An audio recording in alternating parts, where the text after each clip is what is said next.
Nel 1574 dei pescatori che stavano pescando le foci del Tevere, lì dove un tempo sorgeva il grande Portus Traiani, il principale porto della Roma imperiale, le reti di questi pescatori si impigliarono in un marmo che era poi questo cavallo che vedete alle mie spalle. Faticosamente riportato a riva, la statua fu subito al centro dell'interesse dei collezionisti della Roma cinquecentesca e fu ben presto acquistato da Ferdinando de' Medici, che lo fece trasferire in un suo casino di caccia, una villa che possedeva la Magliana. Lì non rimase a lungo perché pochi anni dopo, nel 1583, sull'Esquilino, stavolta non lontano da San Giovanni in Laterano, nella vigna Tommasini, venne alla luce il gruppo di Niobe, le 11 statue, 13 però se vogliamo contare ogni singola figura, perché 2 di queste statue in realtà erano 2 gruppi, venne alla luce un insieme di sculture che balzò subito all'interesse di tutti, non tanto per il numero delle statue, anche per quello, ma soprattutto per il fatto che queste sculture formavano una storia, narravano la storia dei figli di Niobe, che erano stati uccisi dalle frecce dei figli di Latona, cioè Artemide e Apollo, perché Niobe aveva osato vantarsi di essere una madre migliore.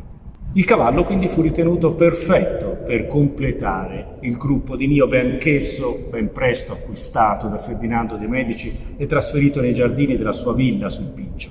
Perché? Perché Ovidio, la principale fonte latina che descrisse il mito di Niobe, ci dice che i figli maschi di Niobe furono trafitti dalle frecce mentre stavano correndo coi cavalli in una pista.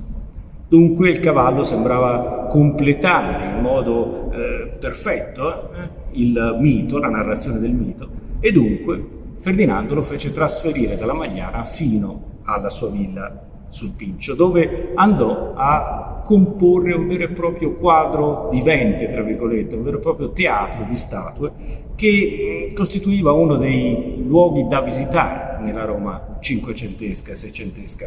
Questo allestimento, che prevedeva una disposizione delle statue su cerchi concentrici con il cavallo che svettava fra le figure delle donne e degli uomini che costituivano il gruppo, era una veduta famosissima nell'antiquaria dell'epoca e ci è giunta immortalata dalle stampe di François Perrier.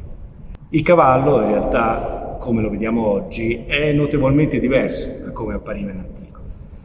Quando uscì dal mare, e che uscì dal mare ce lo dicono le tracce degli animali litofagi che si vedono ancora chiaramente sulla superficie del corpo dell'animale, ecco, quando il marmo uscì dalle onde, immaginate che era privo delle zampe. C'era la testa, c'era il corpo, ma mancava la coda insieme agli arti.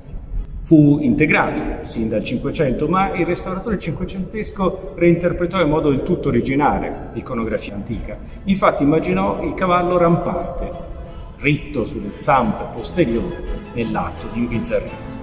In realtà l'iconografia antica di questa scultura era ben diversa, dovete immaginare l'animale al passo, non dissimile dai cavalli per esempio di San Marco, in bronzo. A differenza però di quei cavalli, il nostro cavallo in marmo non era imbrigliato, non stava trainando né una biga né una quadriga. Questo lo possiamo affermare con certezza perché le briglie, le redini per meglio dire, si riconoscono sul corpo dell'animale abbandonati. Dunque l'uomo non sta esercitando nessun controllo diretto sull'animale. Questo costituisce in realtà una difficoltà iconografica. Di cosa faceva parte dunque questo cavallo in origine? L'ipotesi più probabile è che questo cavallo fosse quindi parte di un monumento di un'auriga.